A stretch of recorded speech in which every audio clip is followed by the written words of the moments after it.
So what do you get when you mix quantum physics, ancient, powerful magic, and two child geniuses? Well, you get one of the most bizarre kidnappings ever recorded. A situation where the victim isn't just from another place, they're from a whole other time. I want you to just imagine this for a second. You're sitting in a beautiful theater, enjoying the opera, totally lost in the music, and then suddenly the performance is completely shattered by something impossible just appearing on stage. This isn't some hypothetical question. It's exactly what kicked off this whole insane encounter. Right there, in the middle of a performance of Bellini's Norma, a rift in space-time literally tears open and it drops this small, gray-skinned creature right onto the stage. This being, who we come to know as Imp Number 1, is totally dazed, completely confused after a really chaotic trip across dimensions. And the audience? They're just sitting there in absolute, stunned silence. And get this, the creature's first reaction is, well, it's just plain weird. He's just lost part of his finger during this crazy dimensional jump, but instead of screaming, he seems almost giddy about it. And right away, that's our first clue that this being is operating on a completely different level of reality than we are. But his strange little moment doesn't last long. Before that rift in reality can snatch him back, a super efficient professional team just swoops in and captures him. And the person in charge, the one calling all the shots, a 12-year-old girl. And this, right here, is where the real story kicks into gear. Yeah, see, the capture of Number 1 wasn't some random event. It was the calculated opening move in a very high-stakes chess match between two of the most brilliant young minds on the entire planet. And both of them have a very, very specific plan for this impossible creature.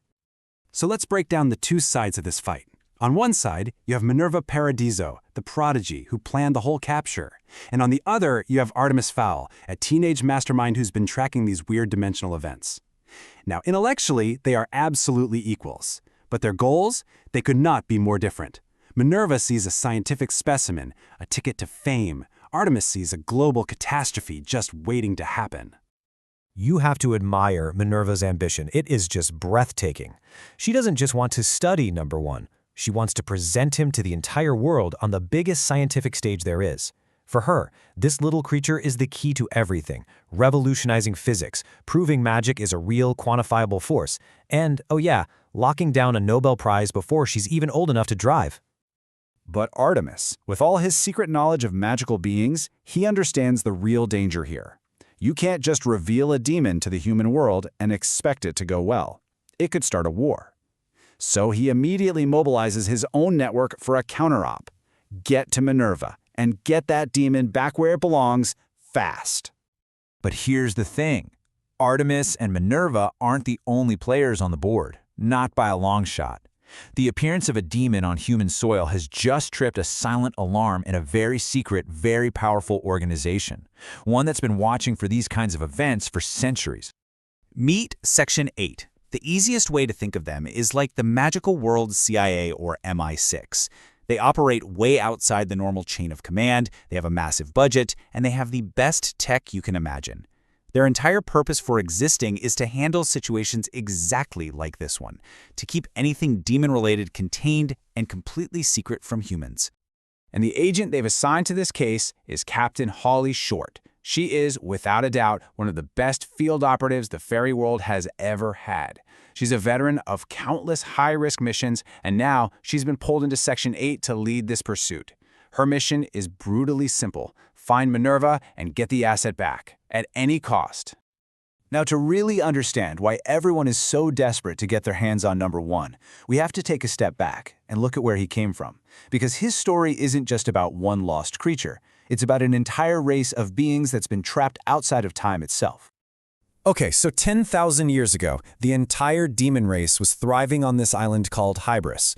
But, trying to protect themselves, their warlocks tried to cast this massive spell to move their entire island to another dimension for safety. And something went horribly, catastrophically wrong.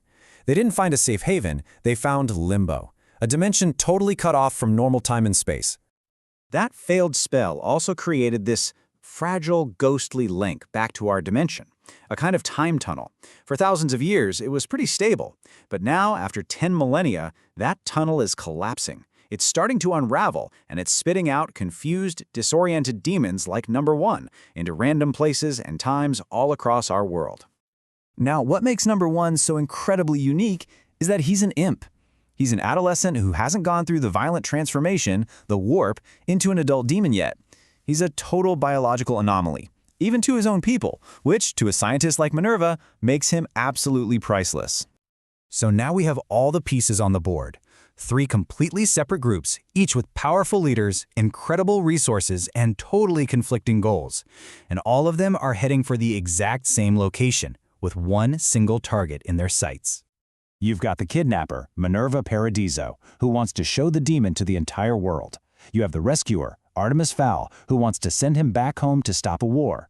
And you have the cleanup crew, Captain Holly Short and Section 8, who just want to contain this whole mess and make sure no one ever knows it happened. The whole stage is set at a chateau in France. Minerva has her prize. Holly Short is closing in on her location, fast. And Artemis Fowl? He's watching both of them from the shadows, just waiting for that perfect moment to play his hand. This isn't a simple rescue mission anymore. It's a 3-way war of strategy, technology, and pure intellect.